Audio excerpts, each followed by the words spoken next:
Okay, before we begin, turn off any and all distractions. If you have a cell phone, turn it off. If you have any email client open, shut that off. Get rid of any and all distractions. Lock the door behind you so that way nobody comes in and interrupts you while you're listening to this. So the whole thing is for you to minimize your distractions and pay attention, because what I'm going to teach you is important stuff.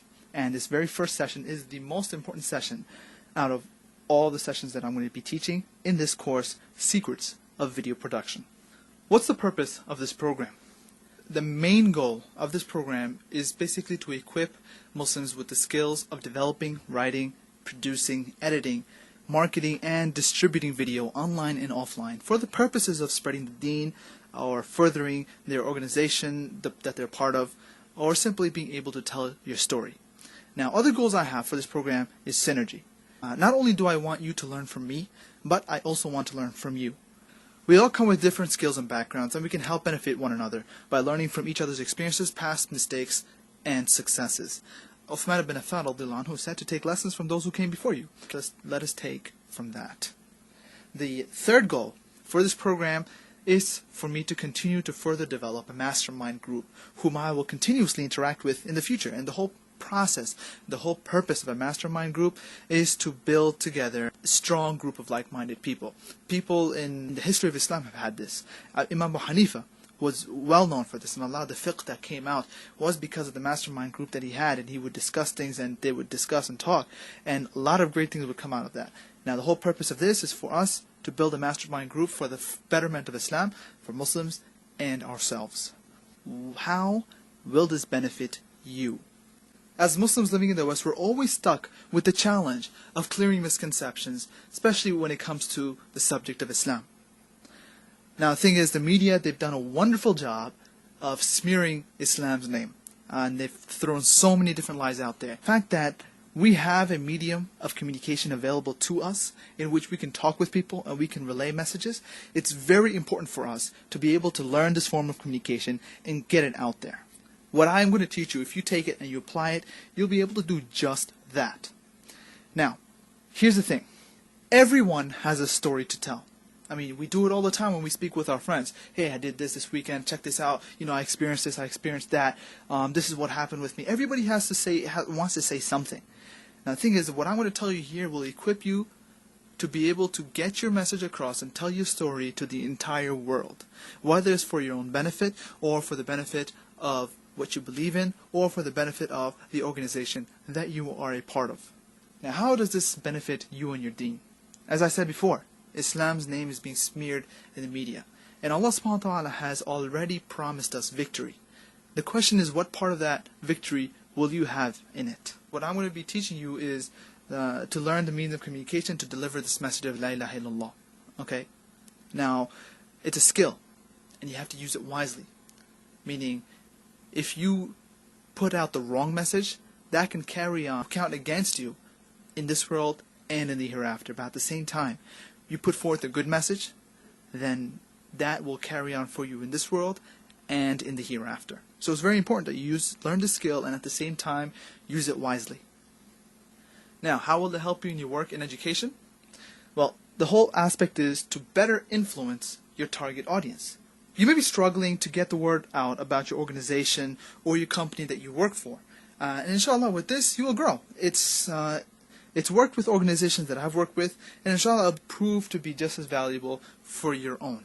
Now, the whole thing is when it comes to influencing people, you can use multimedia, you can use video, you can use audio, not only for outside of the organization to, bring in people through promotional material and things like that, but also to train and develop the people within the organization, to be able to put together marketing material, to be able to put together training material, either in the form of audio, video, visual, things like that. This will teach you to be able to do just that.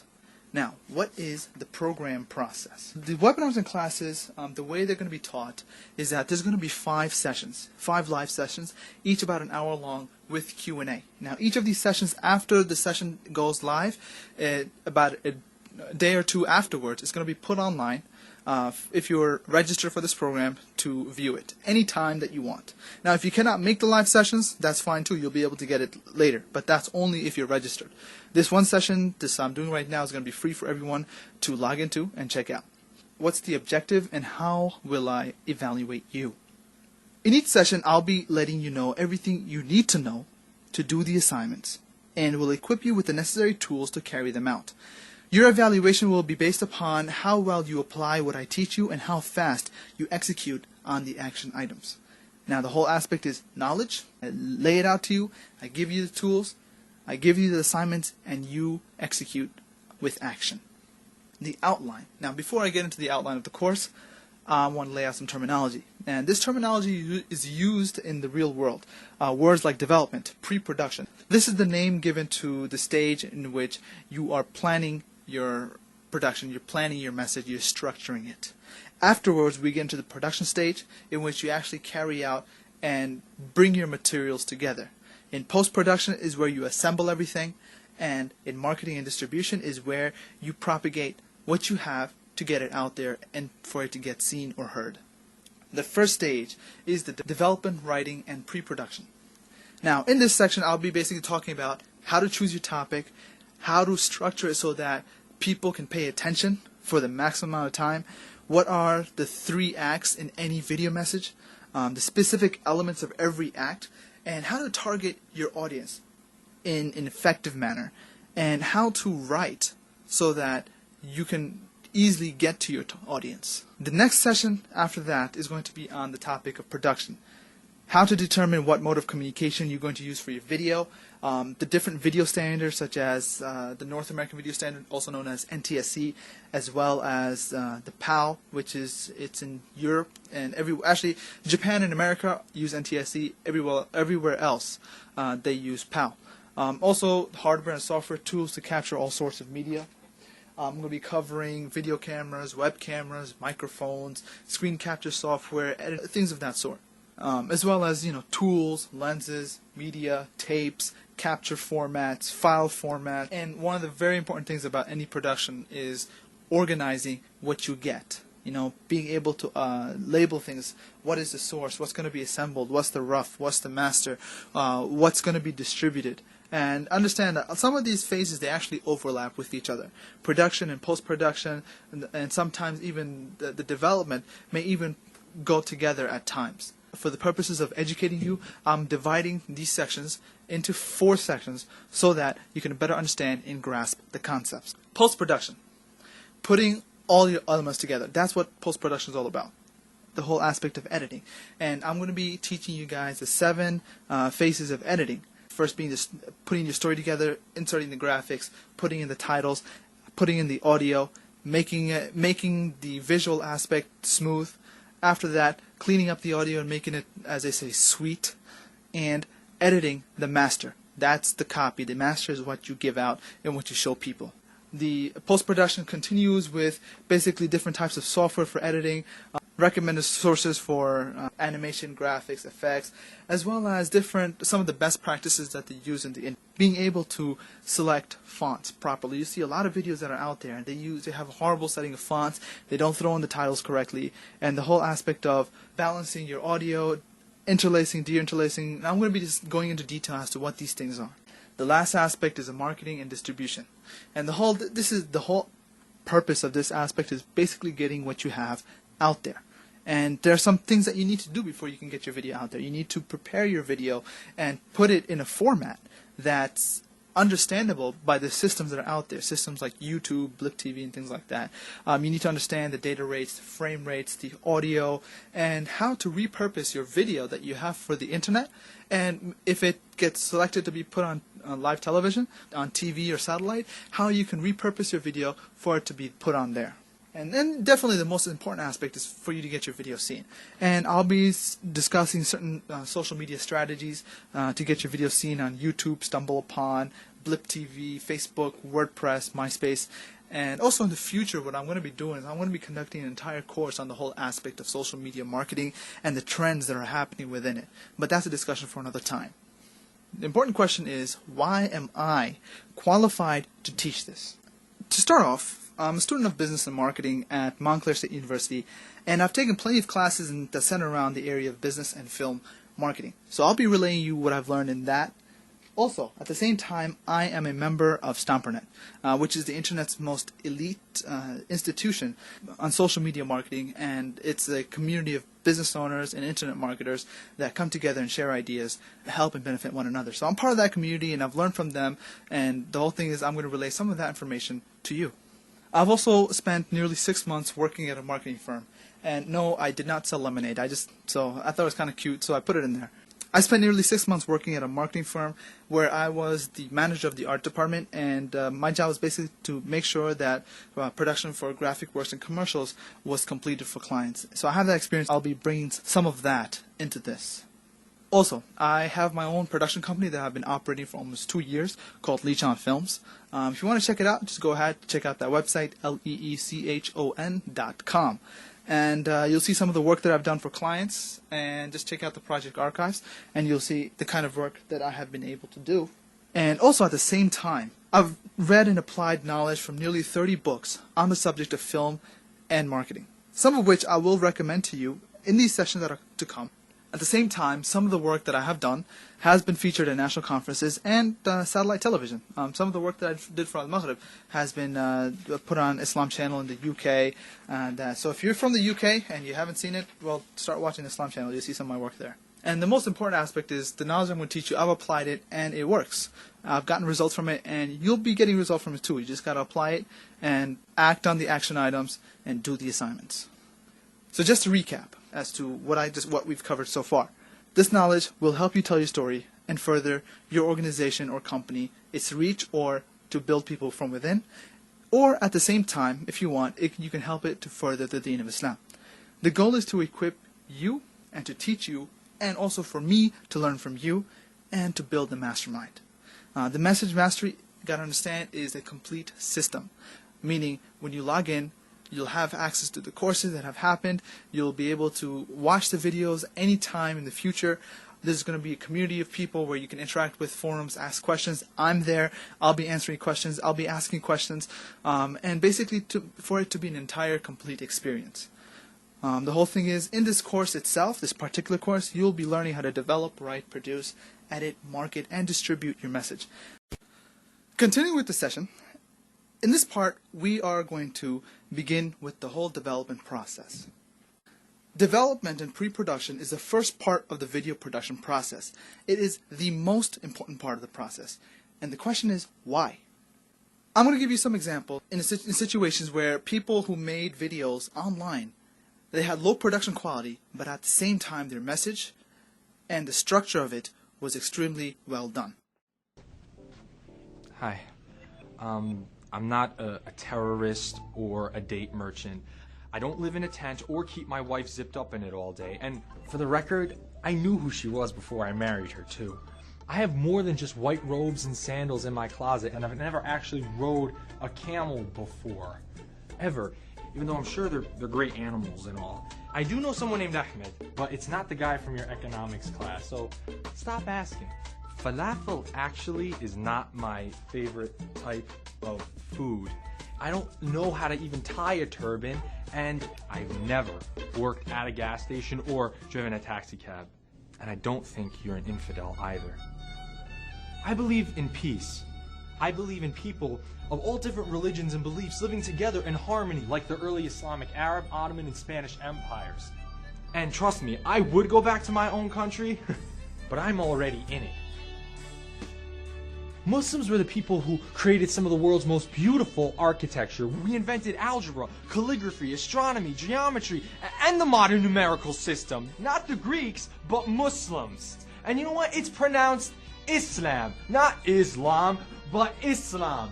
And a real man fasts. A real man fasts and isn't afraid to pray wide open in the mall, regardless of the looks people are giving him. And he doesn't get nervous about washing his feet in a public restroom sink. And yes, that is the Quran I'm reading. I don't care if I'm in an airport, because it's the greatest book ever. My name is Muhammad, and I am a Muslim. Who hijacked my religion? No, but seriously, who hijacked my religion? I'm gonna turn on the TV, and I see this guy explaining Islam. But he's talking nonsense. I'm like, what religion is this guy talking about? Not only does he have no idea what he's saying, but he's not even Muslim. It's like getting a Hindu guy to teach Christianity. Seriously, where do you they get these characters from? It's even funnier how they give them the title of expert. Just because you wrote a book about Muslims doesn't make you an expert. And don't get me wrong, it's not just non-Muslims. They even throw confused Muslims on TV. Somehow they keep finding these people who have little or no knowledge of the religion. They show them screaming nonsense and talking all crazy, talking about killing and murdering, instead of basing their actions on Islam. You hear all kinds of crazy stuff. Like these speeches are pushing people towards their nationalistic movements. There's no nationalism in Islam. There's no nationalism in Islam. Those are just some examples that you can see that the production quality is low. Both of these guys are standing in front of a camera with a curtain or even just a wall behind them. And yet they were able to produce a message that was very effective. I mean, just look at this one. I mean, this guy, he had over 2 million views for his video.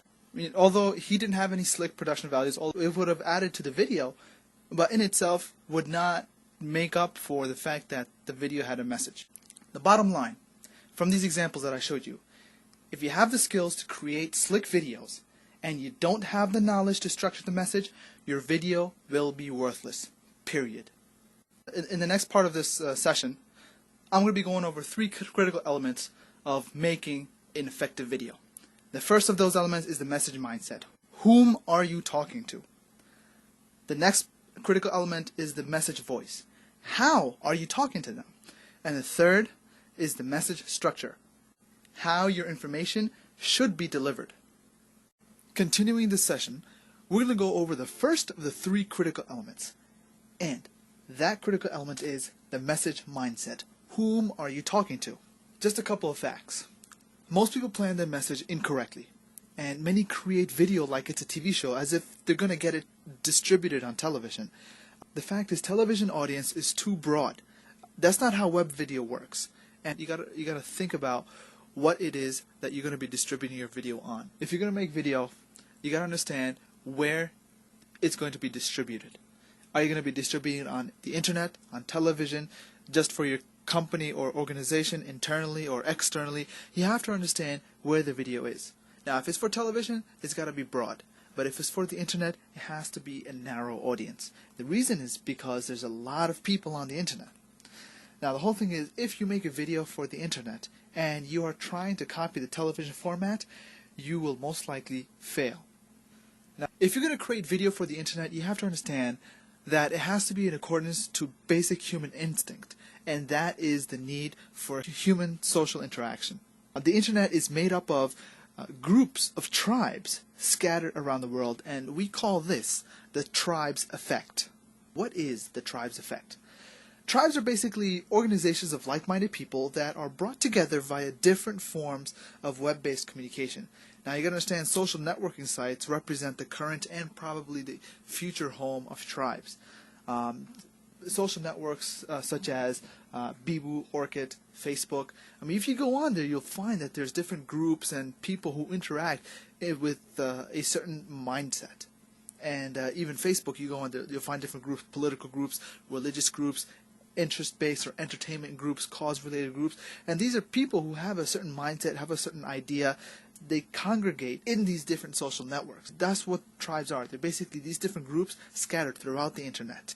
The thing is, when you are creating video for the web, you have to target your message to specific tribes. The thing is, a lot of people don't do that. Why?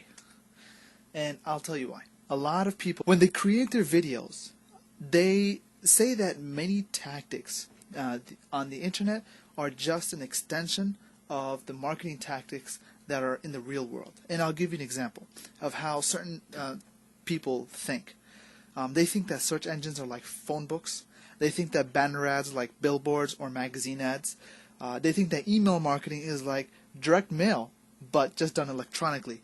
They also think that web-based multimedia is TV and radio, when in fact this is not the case at all.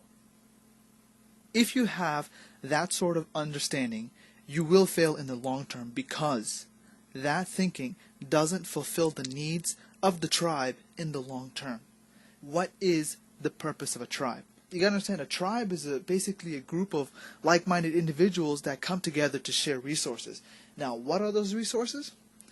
Now, if you go back to olden times and even today, people in societies that get together, they share resources. Resources like land, fertility, religion, food, and protection. These are the basic needs of a society and a tribe.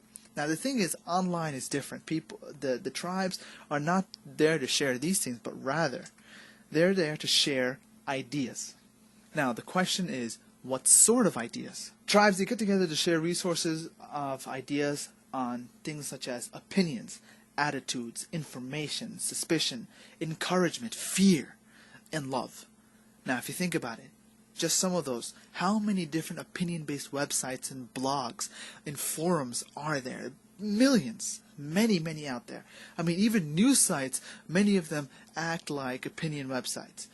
People, they get online, how many different matrimonial and even dating sites out there? Just the fact that people are looking for love online.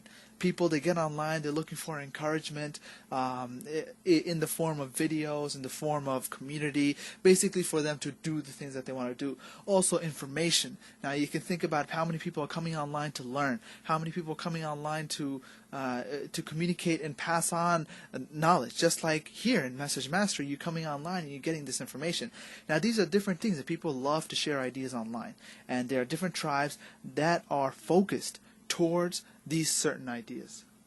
What you need to do, and you need to understand that you need to market to tribes on the internet differently than you would for television. At the same time, if you are creating a video for television, you would create it for a much broader audience, something that's more encompassing.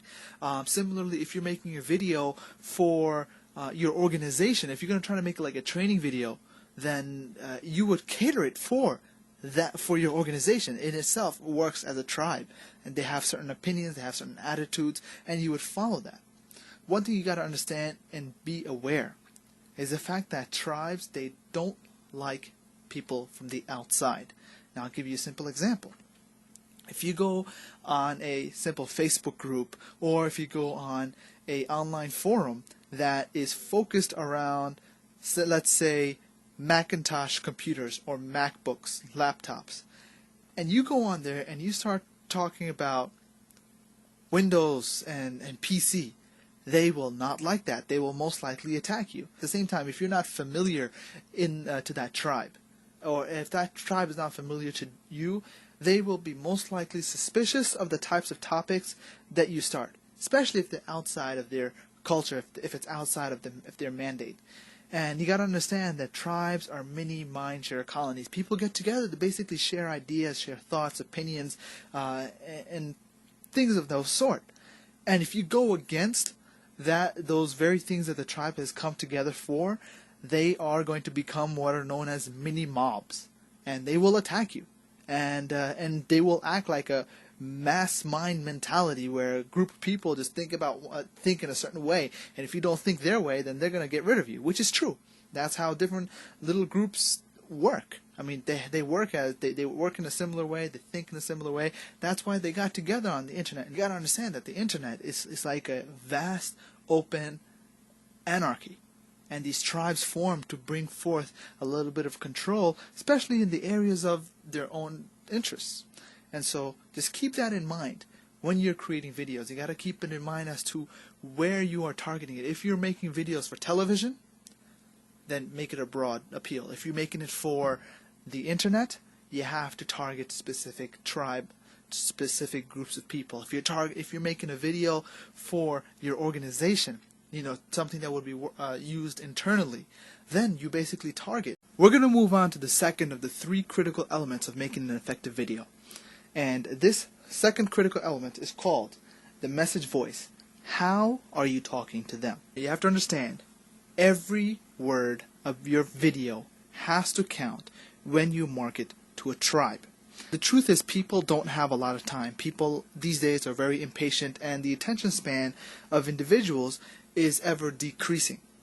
You have to make sure every word of your video counts. You gotta understand, every one of the videos that I came out with, each one of them was scripted. Every aspect of this presentation that I'm giving you is scripted. When you script something, when you plan something, what happens is that you make sure that whatever you're saying makes sense, at the same time that you get your message across in a short, concise, effective manner. You also have to make sure that every word is part of the tribe's most commonly spoken language. If you don't speak the language of the tribe, they will call you a scam. And most likely they will attack you, and the fact is, if you're a jerk, then they will ignore you. But if you are seen as a poser, meaning if you're noticed and you're recognized as a fake, then they will take your head off. So you got to make sure whenever you talk to people, you speak their language. I mean, look at the wisdom of Allah subhanahu wa ta'ala when He sent His messengers to the different nations. He didn't send a messenger from outside. Rather, He sent them from among their own people. Rasulullah ﷺ was of their own tribe. Nuh ﷺ was among the people. Ibrahim ﷺ was from among his people. The fact is, whenever you message people, you got to understand, you got to speak their language. It's best if you're part of that tribe as well, or if you have some sort of commonalities with those tribes. Also understand that people within a tribe and the tribe as a whole, they are sensitive to the art of communication. Television in general has been reduced in quality, it's been reduced in the eloquence in which they deliver, and at the same time it's been reduced in substance. They cater to the lowest common denominator of people. Good shows that are towards a focused group, they usually get canceled because of the fact that the lowest common denominator doesn't get it. I mean, you'll find maybe a lot of times the good shows are on premium channels. I want you to look at this as I read this to you. I want you to try to guess where this is from. When in the course of human events it becomes necessary for one people to dissolve the political bands which have connected them with another, and to assume among the powers of the earth the separate and equal station to which the laws of nature and the nature's God entitled them, a decent respect to the opinions of mankind requires that they should declare the causes which impel them to the separation. Can you guess what that's from? I'll give you a hint. The words that follow are, "We hold these truths to be self-evident, that all men are created equal." The Declaration of Independence of the United States of America. Let's take a look right here. Let's get in a little bit closer. See? We hold these truths to be self-evident, that all men are created equal. The fact is, people really don't talk like that. But why is that? The gift of language, especially in those olden times, from the 1500s all the way to the 1900s, it was something that was a gift for the elite class. And education was scarce, and distribution of stuff was extremely hard. So they had to make sure that whatever they wrote down and whenever they made a document, that they made every single word count. The fact is, back then the communication was very limited, so they would make every word count. And they began with that which people understood. In this, we hold these truths to be self-evident, that all men are created equal. I mean, that's simple, easy, understandable, and it resonates through time, even to today. The fact is, people are busy these days, and if you really want to get out there, you have to make your word count. People are overwhelmed with a massive amount of low-quality communication. So when you make content, respect people's time, and spend the time in structuring your message. Here's what you can do. In order to stand out, make every word count, as I stated before. And at the same time, you want to relate an experience. And this is critical. This is a critical mindset when you are creating a video. Because the whole thing is, you don't want to just tell them stuff. You don't want to give them information. You don't want to give them facts and features, but you want to tell a story. I'm going to give you an example. Gatorade. You know, the famous commercial with Michael Jordan, he's sweating the Gatorade sweat. Now, they don't advertise how many calories the Gatorade drink has. They don't advertise how many grams of sugar it has. Rather, they advertise the usability of their product. They advertise the fact that you can outlast your opponent in the game. They advertise the usability of the drink. They advertise that if you drink this, you will outlast your opponent. You will be stronger, you will run longer, you'll run further, you'll perform harder. So they don't advertise the features, but rather what you can do with it. Another famous example, the Bowflex machine. They don't necessarily talk about, it's got this and that, but rather they're always showing off, hey look, you can lose 30 pounds in 6 weeks.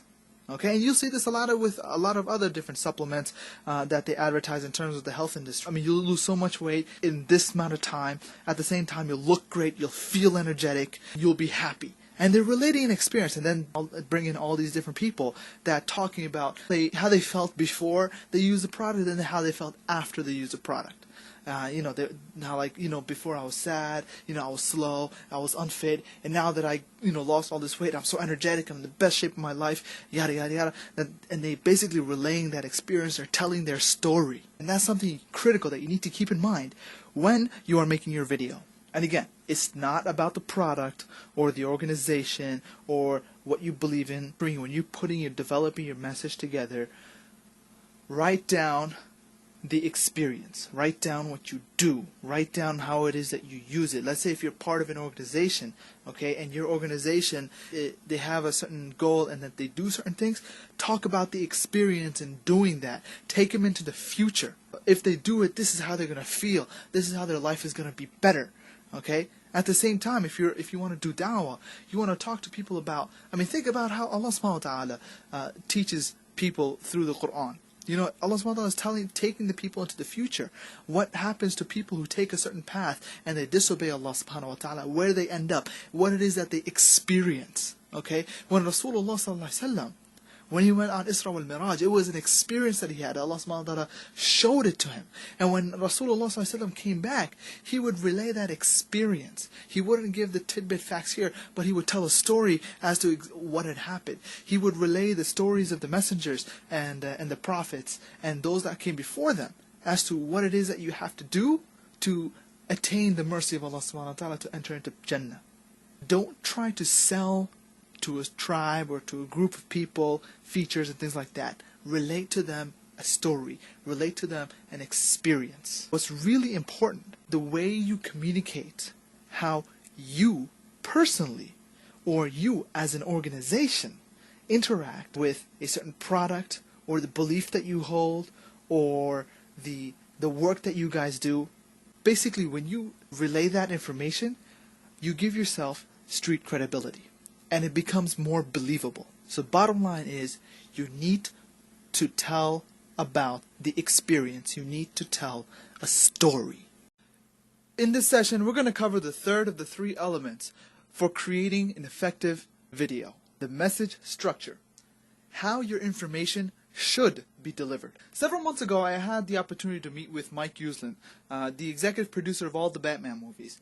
Now, one of the things that he mentioned in the meeting was that studios and companies, they never even consider a script unless it follows the 3-act structure. Now the thing is, a story has to have 3 acts, and those 3 acts are the setup, the development, and the resolution, which is also known as the beginning, middle, and Act 1, also known as the setup.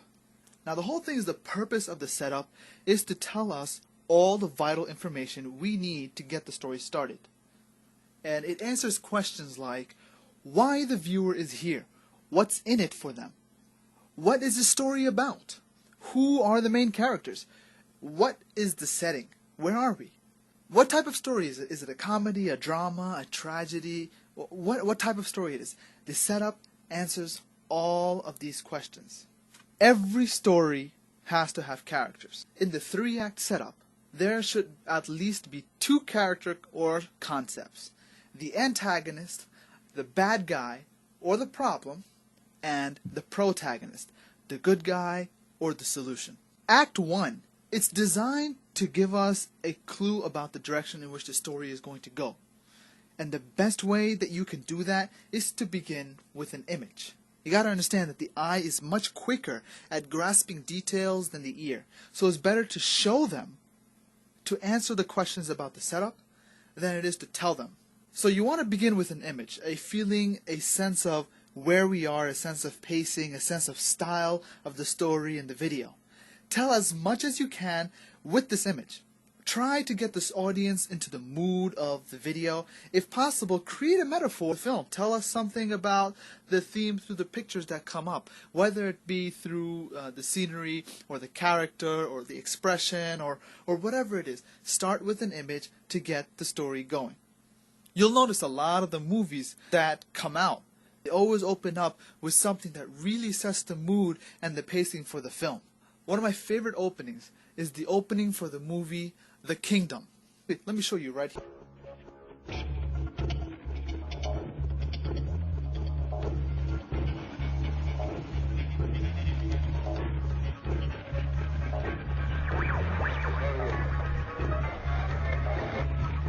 After capturing most of the Arabian Peninsula, with the help of the Wahhabi Islamic warriors, Ibn Saud establishes the Kingdom of Saudi Arabia. The Wahhabis were fiercely anti-Western. They want to go back in time to a purer Islam that wasn't threatened by the West. It was by chance we discovered oil. We were looking for water. Despite criticism of foreign presence in the kingdom, the king allows commercial oil production to begin. The result is the first union between Saudi Arabia and the United States.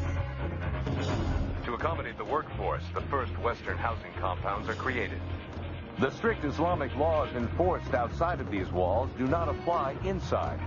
West and East came together in Egypt when President Roosevelt and Ibn Saud, King of Arabia. They want America present there in the kingdom because we are their security. The Saudi elite became notorious big spenders and lost credibility and respect among religious conservatives. In response to the U.S. support of Israel in the Arab-Israeli war, Wahhabi Muslims pressured the Saudi monarchy to stop pumping oil. Those who control the flow of oil hold the Western world hostage. Prices quadruple. Oil was an American national security priority. The embargo redefined the balance of power between the oil consumers and oil producers. Iraq's battle-trained army swept across Kuwait's borders at first light. As a Saudi national, Osama bin Laden offered his services to the royals. He told them he could bring his army from Afghanistan to repel the Iraqi invaders from Kuwait. But the Saudis had a better offer. 500,000 troops from the United States. His offer rejected. Osama took to the streets and mosques to denounce the U.S. royal family and their unholy alliance. Osama bin Laden this week again lashed out at the Saudi royal family. We were tracking bin Laden since the early 90s. We stripped him of his citizenship.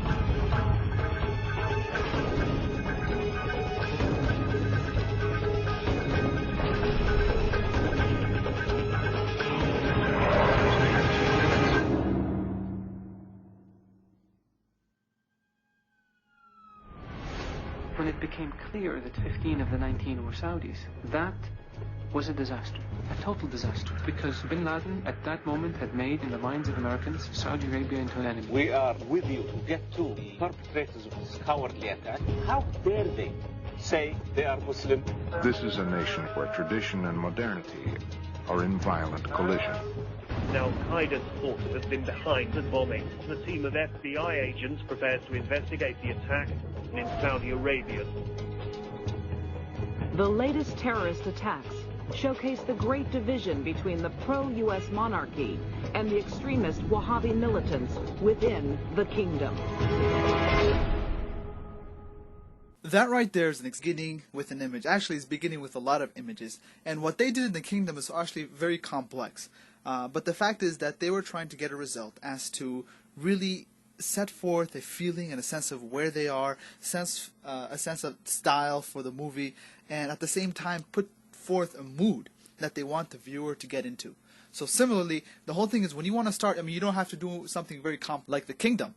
But what you want to do is you want to start off with an image that basically sets the mood, the pacing, the style for what it is that you're going to present to them. After that, you want to introduce the characters. And in part 1 of Act 1, this is where you introduce the problem summary, the bad guy, the antagonist. Fact is, in any typical storytelling, there is always an antagonist. There's always something that goes wrong and that really starts the story. It's also known as a catalyst. Now I'm going to give you an example from a movie known as The Witness. In this movie, which is starring Harrison Ford and Danny Glover, there's a young Amish boy who comes into a train station and he decides to use the restroom. And while in the restroom, he witnesses a murder. The thing is, this child is a witness. You already know who the bad guy is. You already know what the problem is. The problem is that there's this child, he just witnessed a murder, and the bad guy is most likely gonna go after him. Second part of Act 1 is known as the solution summary. Also, the introduction of the good guy, the protagonist. This protagonist is the answer to the problem that was presented in part 1 of the movie. We have Harrison Ford, who plays the detective. He comes in and he takes the boy into his protection because the boy is a witness, and he is trying to find who the murderer is through the help of the boy by identifying and looking at different photographs.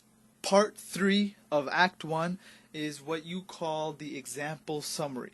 How is it that your protagonist deals with the antagonist? When the good guy and the bad guy, when they meet up and they collide, what happens? After the boy identifies who the bad guy is, turns out the bad guy is actually a police officer who killed somebody. After the boy points out who the bad guy is from a photograph, Harrison Ford, the detective, he is on his way to his apartment where he is attacked by the bad guy. This is where the good guy and the bad guy, they meet.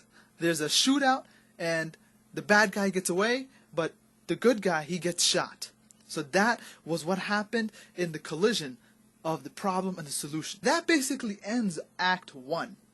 And the whole thing is that, just to review, you have to set the stage. This is what Act 1 is all about. Setting the stage, begin with an image, put forth the mood, the style, the impression that you want the audience to get into. Introduce the characters. Who are the good guys? Who are the bad guys? What's the problem? What's the solution?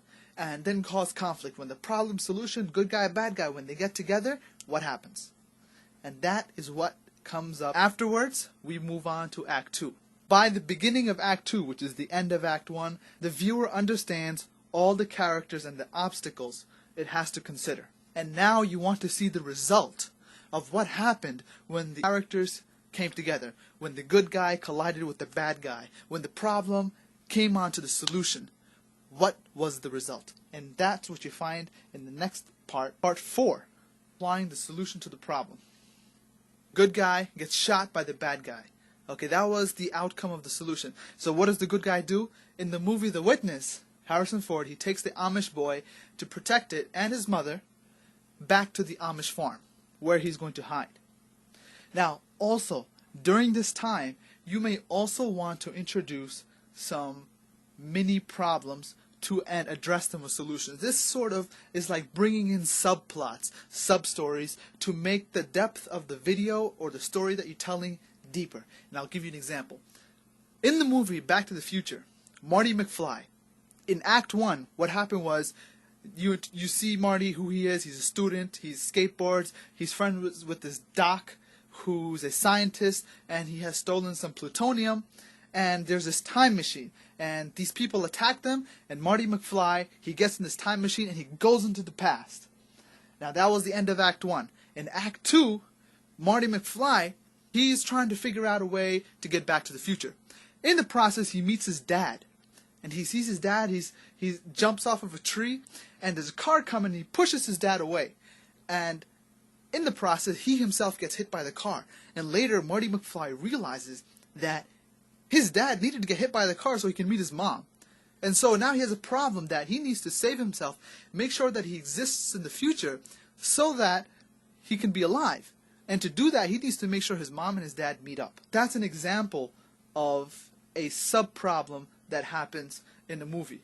In the movie The Witness, what happens is Harrison Ford, he's shot, he brings the mother and the child, who's the witness, back to the Amish farm, but in the process, Harrison Ford, his car crashes because he's been shot, he's lost a lot of blood, and he goes unconscious. And now he's stuck in the Amish farm. Not only is he stuck, but he is dying. And they don't have a lot of good medical care within the Amish community. This leads us next to Part 5, which is also known as a turning point. Now, what is the purpose of a turning point? The turning point, in essence, really pushes the story further. It raises the stakes. It gives a different focus, and it speeds up the action. Now, the thing is, you got to understand, in the 3-act structure, there are usually 2 turning points. One turning point pushes the story from Act 1 to Act 2. The collision of the good guy and the bad guy, the problem, the solution, the antagonist and the protagonist. That collision leads to the turning point into Act 2. And then there is another turning point that leads from Act 2 to Act 3. In between the two turning points, there is the development of the characters. The development of the good guy, the development of the bad guy, the development of the problem, and the development of the solution. Meaning, at the end of Act 1, there was something that happened and the solution really didn't work. So, what did we need to do? We need to go through these different challenges and obstacles to find a solution. And in the process, once you find the solution, that's where you lead into a turning point to move into Act 3. But before we get into Act 3, the character and the audience need to understand the benefits of the solution. They need to understand everything that the character has gone through and why that character can now come over challenges that he had in the past and why he can now defeat the bad guy. Why the solution will now overcome the problem. And in this situation, what you may want to do is basically write out all the reasons as to why the good guy will come over the bad guy. You may also want to understand, like, if you're presenting a problem and these are solutions, like let's say you're making a video for your organization, or you're trying to sell a product or a service or something like that, you may want to bring forth at this point all the challenges that have already come through and now present them with different results that people can actually get. Like I mentioned earlier, one of the problems that people face is that, you know, they don't last very long in a game, or they get tired, or they're not very fit. So the results that can come about when they use a certain product, like if they use the Bowflex, they can lose 30 pounds in 6 weeks. Or if they drink a Gatorade, they will be able to outlast their opponent, play harder, and run faster. So these are different results that they can get, what different things that can happen as a result of applying the solution. In the story, it's the same thing with the character. The character is applying a solution. The whole thing is, by the end of Act 2, which is Part 6, the character, failure after failure, the character realizes what he or she needs to do to overcome the antagonist, to overcome the bad guy, to overcome the problem. Just a review of Act 2. You have a result of the conflict that took place in Act 1. In the aftermath of these results, you can also, if you want to, introduce some subplots, some new little problems here and there, and these little problems and solutions can also drive the bigger picture, which is the big problem, the big solution, the good guy and the bad guy. In this, you have the character face the different obstacles. You develop the character further. And all of that leads to another turning point, which will push us into Act 3. Act 3 is basically the outcomes of what happens in Act 2 when that new solution, now that the character has it, now that the new solution has been presented, the results are shown, what can happen in the future has been brought forth. That brings a question within the audience's mind. What's going to happen next? Now, in this situation, when you're writing the story for your character, you want to generate interest in the protagonist, in the good guy, and the result that the good guy is trying to attain. By this point, the character is fully developed and has already overcome any and all challenges that they have faced, and they are going to take on the task of overcoming the problem, of beating the bad guy. And I'll give you an example. In the movie The Witness, Harrison Ford, he's fully healed.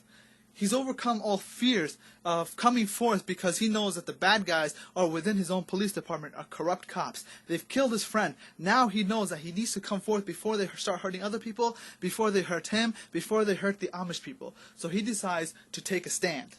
And he starts that stand by protecting the Amish people against some of these punks that are roaming around the streets that make fun of Amish people. Part 8. Which is the last part of Act 3, which in the end generates excitement and hope.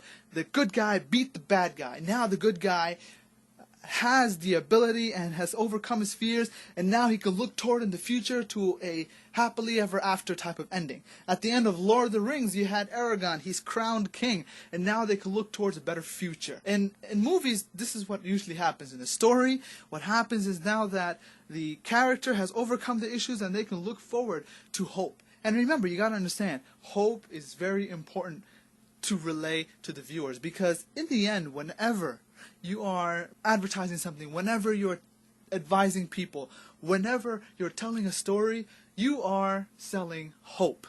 You are giving the people the understanding that it's not the end of the world yet. You have a chance to make your life better. You can be happy. You can have a hopeful and much brighter future. And the whole thing is, that is what we're trying to do. When you tell a story, that's what you want to relay. Review of Act 3. The character is now fully developed, is moving towards the solution. There is a climax and a strong closing where the good guy and the bad guy, the protagonist and the antagonist, the problem and the new solution face off, and the solution, the good guy, the protagonist, wins. Your action items. Now this is where you take what I've taught you and you apply it. Before you start, I want you to ask yourself, why do you want to write the story? There is a reason as to why you want to write the script. There's a reason as to why you want to make this video. And the reason you need to ask yourself this question, I'm saying to ask these questions because it can help you to touch your passion, your creativity, and the method to help best prepare your thoughts before writing your script. I want you to ask yourself now, and then I want you to ask yourself again in the end. Now, your action items are the following. And the reason we take action is so that we don't be ordinatory, rather we leech on to the extraordinary. Now, how do you leech on to the extraordinary? And what is ordinatory? Ordinatory are people who are trying to be extraordinary among ordinary people, and that will not happen. You are on the dean of your friends. The fact is, in order to be extraordinary, you have to be ordinary among extraordinary people. That's why we have this Message Mastery program. We're trying to create people who are serious, who are like-minded, who are of a certain tribe that has certain characteristics, so that we can work toward similar goals. Now, what I want you to do is I want you to create 5 tribe profiles. I want you to go on the internet. I want you to look around, whether it's the organization you're part of or the community that you're within. I want you to look for 5 different profiles that you can cater to. And the best place to look to are the tribes that you are already part of. Look around. Maybe if you're in your workplace, try to see the type of people that you hang out with. Try to see within your community the type of people that you can relate to. Try to see within the internet what sort of groups on Facebook you're part of, what sort of forums that you join or continuously interact with. And I'll give you an example. Let's say you're part of a forum that there's mainly Muslims on there who are geared towards studying knowledge. That is one tribal profile that you may want to write down if you're active within that group. Maybe on Facebook you're really active within a political group, and you're always sending messages. You understand them, they understand you. So maybe that's another profile that you want to look towards. And it's very possible that these 5 different tribal profiles are very similar in nature. That's okay. I want you to isolate 5 different tribe profiles. And these different tribal profiles, these types of people, this is who you want to create your video for if you're releasing a video for the internet. If you're going to make a video for television, if you already have those contacts and you're in the industry, again, you may want to create a very broad appeal. But especially with the internet, things are becoming more and more integrated with the internet. Things are becoming more and more narrowly focused. You'll see some even satellite television that they're focused towards a certain type of people. You'll find television that's focused towards a certain political party or certain political views. And that in itself is trying to focus themselves. Your next action item. Isolate 5 character traits within each of those tribal profiles. Just for the sake of an example. Let's say you're part of a online forum in where there's a lot of academics that gather around. You'll find that these type of people, maybe they like content that's educational. And you find that these type of people, some of their character traits are that they're consisted of maybe mostly men. Maybe these people at the same time are within the age group of 30 and 45. And based on those character profiles, maybe you want to make a video that's catering towards that type of people. It's something that comes to mind with those type of people is that maybe you want to create a documentary that's a new style and conservative form. And that's just an idea. Maybe you're part of a youth forum where I talk about the latest trends and things like that. Maybe you want to create a video that's targeting them in that manner. The key thing is to target 5 character traits of this tribal profile. Once you've identified the 5 tribal profiles and 5 traits within each one of those profiles, you want to create your antagonist and your protagonist. You want to create your good guy and the bad guy, the problem and the solution, with which you will write your story. And with that story, you will relay an experience. But to do that, you need to create your characters. Once you have that, write your outline. And the way you do that is first write a summary sentence for each of the 3 acts. So you have Act 1, the setup. Write a summary sentence for that. You have Act 2, the development. Write a summary sentence for that. And you have Act 3, resolution. Write a summary sentence for that. After you have your summary sentence, you want to go back and look at each one of the parts for the 3 acts. You have 8 elements that go throughout the 3 acts. You want to write a summary sentence 2 or 3 that summarizes each and every one of those elements. Finally, when you have gathered all of that, you want to write the filler copy. And basically, you're writing out your script. And I'll give you an example of how I would do this. Let's say, for me, I'm part of certain tribal profiles where people are business and marketing minded. So that's one character trait. Okay, these people, they're also very much geared toward production. They also like to be entertained, but they don't want it to be a waste of time. They are between the ages of 25 and 35. They also spend a lot of their time on the computer and not on the television. So what I can think of is if they like productivity, they like business and things like that, maybe I want to create a series in which they would like to be able to learn how to better manage their time, but in an entertaining fashion. I would write my character summaries, my good guy, my bad guy, my protagonist, my antagonist. And I can think about it like this. The problem is that, let's say there is this robot, he's been created, but he's been created dysfunctional. Now, his problem is that he was supposed to be a friendly, helpful robot, but he's become a sarcastic, mean robot. And as a result, people don't like him anymore. That's a problem. Now, what would be the solution for that? For him to fix himself up. For him to be a contribution to the society instead of a nuisance. Summary of Act 1, Act 2, and Act 3. The setup. In the future, this robot is made, and the fact that these scientists could not manage their time properly, they made a robot dysfunctional.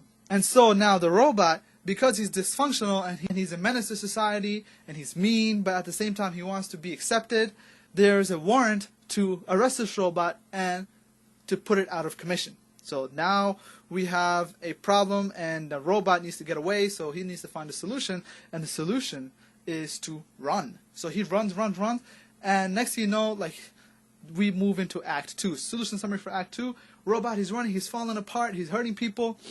Finally, there's a homeless guy that tells him, listen, you want to use the facility in which you were made because they have so much energy. Try to rip open a hole in the time continuum and go into the past and teach people about how to better manage their time. This is where you're contributing to society, and at the same time, you won't be disassembled and put out of commission. So now, that leads us to the end of Act 2. Now, Act 3 is this robot, he knows he needs to save himself, so what does he do? He heads towards the facility from which he was made, where he would be put out of commission. He heads towards them, he turns on the power reactor, he rips open a hole in the time warp continuum, and he jumps through. He gets away from the very people that are trying to destroy him. He comes into the past, in the year 2008. He lands in the YouTube era, and he realizes he can reach so many people. And so he decides to get on YouTube and start making videos to teach people how to better manage their time. So that way, possibly in the future, he can reverse his fate, and he will not end up dysfunctional, sarcastic, mean, and at the same time, he'll be a contribution to society. And if that doesn't work, then at least he will have contributed in the past for people to at least have benefited.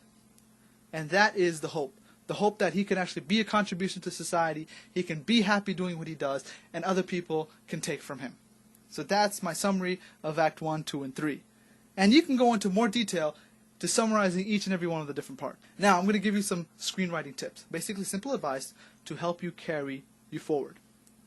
Now, you need to understand that whatever you're going to write, it's not going to be read by the audience. It will only get seen or spoken.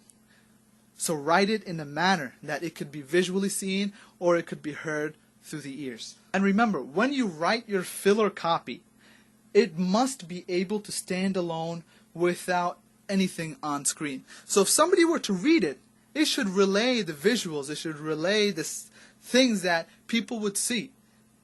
And when you're writing, write to one person. when you are telling the story, tell the story as if you're telling it to one person. And don't try to message everyone that might possibly watch the video. And this is very important. I'll tell you why. When you try to tell a story as if you're telling it to one person, it seems more personable. It seems like it's more directed towards the individual. So when you have thousands of people watching a video and it's on a very personal level, and it seems like as if you're talking to them directly, whether it's you talking or whether it's the character speaking or whether it's the story, the way it plays out, then that will be far more effective. And I'll give you an example. Baba Ali of Ummah Films, one of the things that he stated was that when he started his video blog series, he initially did them for his friends. He was talking to his friends. So when other people started seeing those videos, and there was a certain commonality between Ali and other Muslims on the internet, they started recognizing the fact that, hey, this guy, it's as if he's talking to me. And that's one of the reasons for the success of his videos, that it's as if he's talking to the people individually like a friend. And thus, people, they receive it like they're receiving advice from a friend. When you write your story, when you narrate your script, when you put the things on screen, remember to write in pauses. Take a breath. Laugh. Take the sighs. And remember to put vocal emphasis on the different words in the proper places at the right times. It's very important that you use pauses, especially between sentences, to slow you down. And this way, you make important points. You don't sound monotone. You don't sound like you're going on and on and on and on and on. But rather, you get your point across, and it is easier to digest and receive the message that you are delivering. When you are writing, write what you want the viewer to feel. Not to know, but to feel. Remember, you're relaying an experience.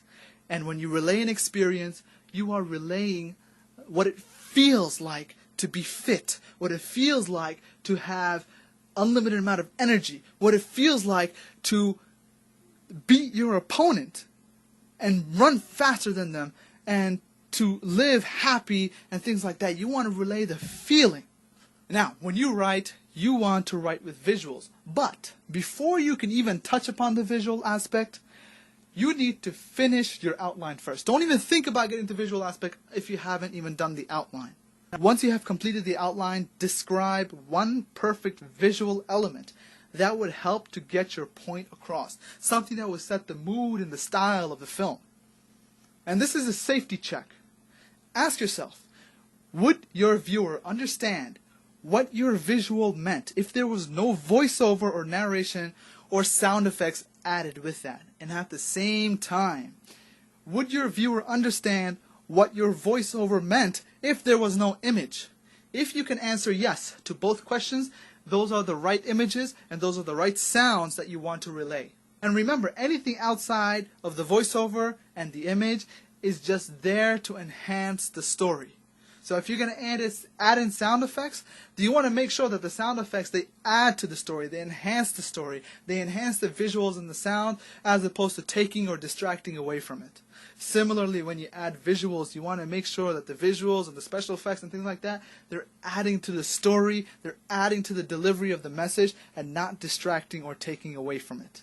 You'll find certain videos that people, they put on YouTube and they put like all sorts of visuals, cues in there. Like I'll find this a lot on, no offense, but a lot of Arab TVs, and they throw in all these different sound effects during a speech and things like that. It really takes away. I mean, you have to watch the video several times in order to get the message because you were distracted by the different visual cues or the sound effects that they just threw in.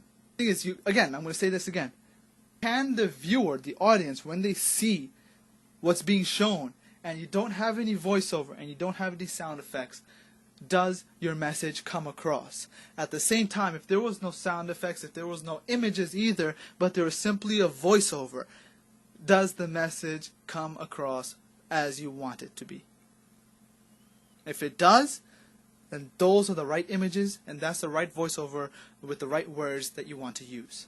When you are writing your visuals, do not censor your visual imagination. You may want to come over the Empire State Building or the Eiffel Tower with that amazing helicopter crane shot. Okay? Fine. Write it in there. Okay? Don't censor yourself. If you find out that you don't have the budget, you can't do it, fine, you can take it out later. Okay? But right now, don't censor yourself. Maybe you'll find out that you can find footage that has that type of shot. You never know. Do not